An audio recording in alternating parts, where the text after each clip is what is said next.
धर्म शब्द का यहाँ अर्थ है कर्तव्य। अब क्या किसकी शादी में जाना, उसकी शादी है, तो पूरा देखा जाए तो आप 16 गोत्र ही आपकी रिश्तेदारी है। कहां तक करेंगे, बंसल की कंसल सभी एक ही खानदान के हैं, मूल में तो कहां तक निभाएंगे।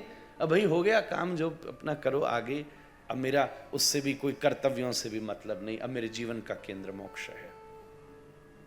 This foundation of the life has to be shifted time to time, otherwise it would become boring.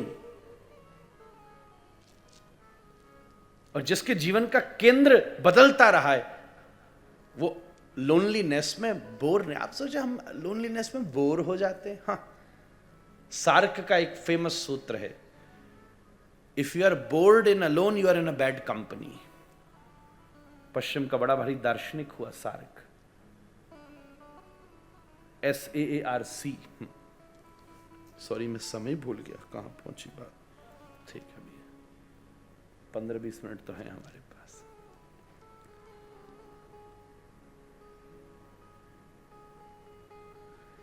इस व्यवस्था को केंद्र के साथ बदलते चलिए। असंगता का अभ्यास, अपने आप को स्मरण दिलाते रहना। जैसे हम कोई भी काम करने जाते ना भैया, कभी कभी सामने कुछ गलत आकर्षण भी होते हैं, तो हम अपनी प्रेस्टीज, अपनी फैमिली, अपनी रेपुटेशन, अपना धर्म, ये सब याद करके उन कामों से रुक जाते हैं। आकर्षण तो हो सकता है पर वो चीज हमें रोक देती है। ऐसे ही रोज याद दिलाना पड़ेगा कि हम केवल शरीर नहीं है, एक और विभाग है मेरे पास। आपके घर में चारों चीजें हैं ना, कुछ शरीर के आराम के लिए, कुछ मन के आराम के लिए, कुछ बुद्धि के आराम के लिए, और मंदिर आपकी आत्मा के आराम के लिए। चारों की व्यवस्था रखी है ना हमने। एक रूम बनाया होगा जो शरीर आराम से रहे, एक बनाया हुआ थोड़ा मन को खेल लें, थोड़ा आनंद कर लें, एक बनाया हुआ पढ़ लें, देख लें, समझ लें, जान लें, व्यापार कर लें, बुद्धि, और सामने रखा कमरा जिसमें ठाकुर जी बिठाते हैं वो आत्मा। इसलिए चारों विभाग है ना, पर हम रोज में ये भूल से जाते हैं। 3 की व्यवस्था जम कर रखते हैं, चौथे की व्यवस्था भी समय समय पर याद दिलाती रही है। कई बार बस ऊपर ही ऊपर हो जाता है, याद दिलाते रहिए। घर में जितने लोग हैं ना उन सबको खिलाइएगा, नहीं तो वो कमजोर हो जाएंगे। आप भी 4 हैं, चारों को खिलाइए, नहीं तो एक विभाग कमजोर हो जाएगा।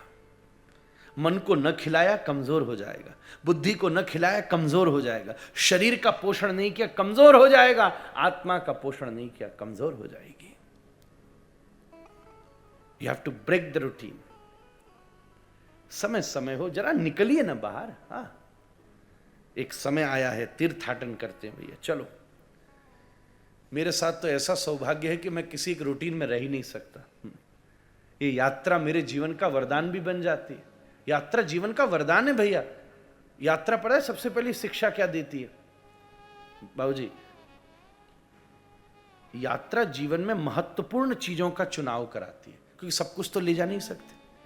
तो जो मोस्ट इंपॉर्टेंट है वही तो सूटकेस में आएगा। एक्स्ट्रा तो चाहे कितना भी हो धरे रहो भाई पीछे। 25 परफ्यूम हो पर जाएगा एक ही। यात्रा परिवर्तन का अभ्यास कराती है। इसलिए हमारे यहां संतों ने इतनी अलग अलग जगह तीर्थ बनाए हैं, एक ही नहीं बनाया कि बस एक जगह हुआ और हो गया काम। एक मक्का में हो कि एक वेटिकन में हो और जीवन का सारा सार निकल गया।